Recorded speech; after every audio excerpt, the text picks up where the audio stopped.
How does the Starlink system work? Today we live in the era of the internet. The internet has changed the way we live and interact with each other. It has brought education, entertainment, comfort, and even democracy.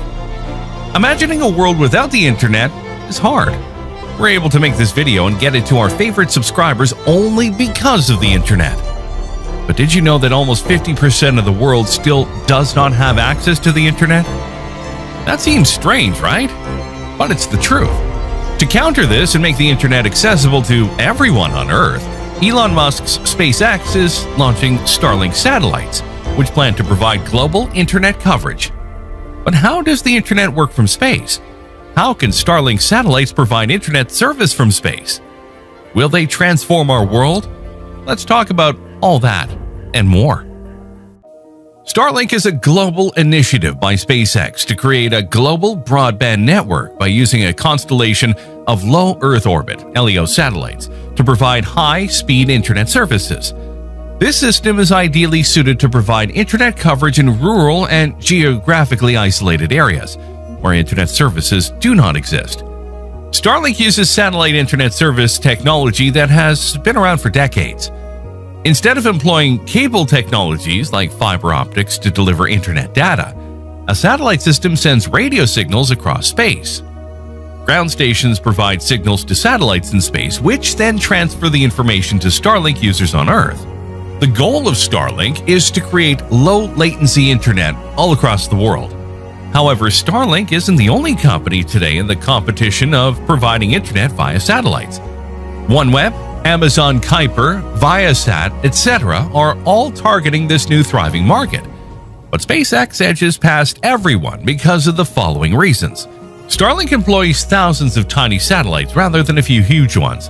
Starlink employs LEO satellites that orbit the Earth at only 300 miles above sea level. This reduced geostationary orbit increases internet speeds and decreases latency. The most recent Starlink satellites contain laser communication parts that allow signals to be sent between satellites, minimizing reliance on several ground stations. In the near future, SpaceX plans to launch up to 40,000 satellites, assuring worldwide and distant satellite coverage with fewer service interruptions. Starlink has the benefit of being a subsidiary of SpaceX, which in addition to launching Starlink satellites, also undertakes partner launches on a regular basis. Due to the significant costs involved, other satellite internet providers may be unable to arrange frequent satellite launches. Despite various big achievements by SpaceX with their Starship or Crew Dragon programs, Starlink remains the most frequently launched project by SpaceX. Elon Musk recently stated that SpaceX plans to do a Falcon 9 launch every week, and most of them might do Starlink launches if not any major missions. Even the upcoming Starship launch vehicles will be used to launch bigger batches of Starlink satellites and upcoming Starlink 2.0 versions in the future. So how does satellite mega constellations like Starlink work? And why do they need so many darn satellites? The Starlink satellites are small sat-class CubeSats of about 100 to 500 kilogram mass and are launched in low Earth orbit at an altitude of about 600 kilometers only. SpaceX launched their first batch of 60 Starlink satellites back in May of 2019, each weighing around 230 kilograms. The initial plan of SpaceX was to launch a satellite constellation made up of 4,000 cross-linked satellites. That number today has increased much more. The technology behind Starlink is even more amazing. According to the US FCC, the satellites use optical inter-satellite communications, digital processing technology in the Ku and Ka bands, and phased array beamforming. While details of the phased array technology were revealed as part of the frequency application, SpaceX maintained secrecy on the optical inter-satellite links. The early Starlink satellites did not have laser connections. In late 2020, the inter-satellite laser connections were successfully tested. In a recent interview, Elon shared his plan to mass-produce Starlink satellites at a far cheaper cost per unit. "We're going to try to accomplish for satellites what we've done for rockets," Musk stated. "We must address both satellites and rockets in order to change space. Smaller satellites are essential for reducing the cost of space-based internet and communications, said Elon. Because SpaceX is a new player in the satellite communications industry, SpaceX requested the FCC in February of 2015 to explore potential creative applications of the Ka-band spectrum before committing to 5G communications regulations that might impose obstacles to entry.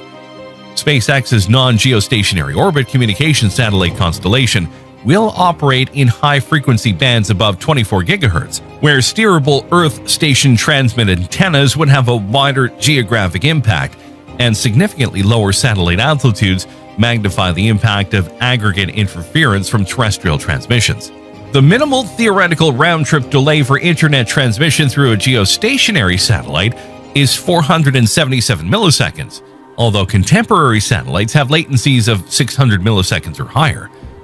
Starlink satellites orbit at 105 to 130 times the height of geostationary orbits, providing more feasible Earth-to-sat latencies of 25 to 35 milliseconds, comparable to existing cable and fiber networks. The system will employ a peer-to-peer protocol that is said to be simpler than IP version 6, as well as end-to-end encryption. For orbit raising and station holding, Starlink satellites employ Hall effect thrusters using krypton gas as the reaction mass. When compared to a comparable electric propulsion system operated with xenon, krypton Hall thrusters demonstrate much higher flow channel erosion, although krypton is far more common and has a lower market price. That is how the satellite constellation is designed to work. But the technology does not connect directly from satellites to phones, which is the case with various constellations like Thuraya, Iridium, Inmarsat, and Globalstar. Instead, it uses flat user terminals the size of a pizza box that follows the satellites using phased array antennas. The terminals must be placed any place under the view of the sky.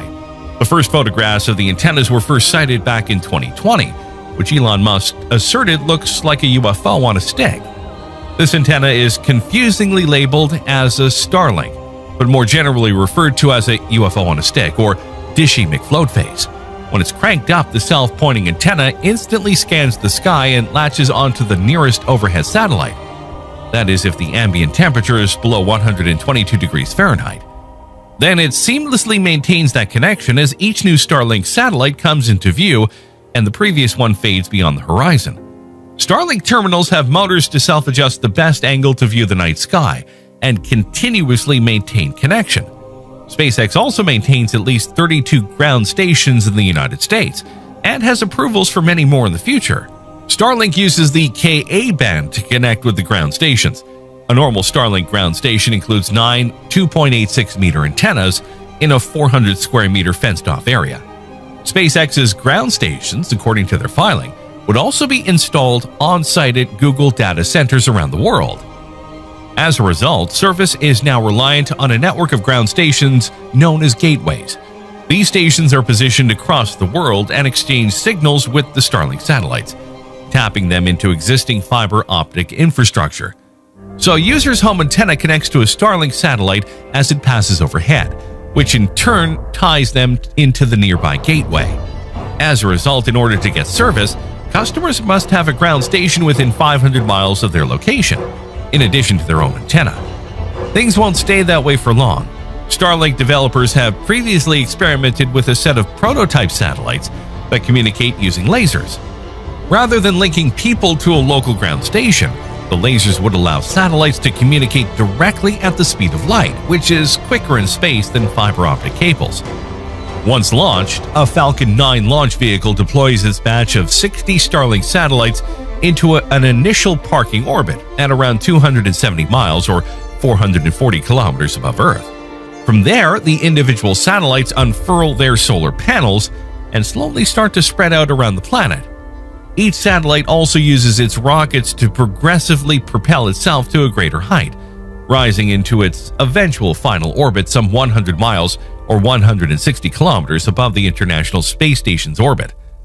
The satellites become dimmer as they ascend, reflecting less sunlight back to Earth. In the past, communication satellites for things like TV utilized much higher orbits. This is because sitting relatively far from Earth makes them visible to satellite dishes across a larger geographical area. Starlink will be able to solve high-speed internet problems in rural areas. And with more and more Starlink satellites launching in the future, almost all parts of the world will have internet connectivity. Starlink satellites will even help with internet communication on Mars, as in the future humanity might look to terraform the planet. So what do you think about Starlink's mega constellation? Will it be able to provide internet connectivity all over the world? Let us know what you think in the comment section below and share the video with your friends.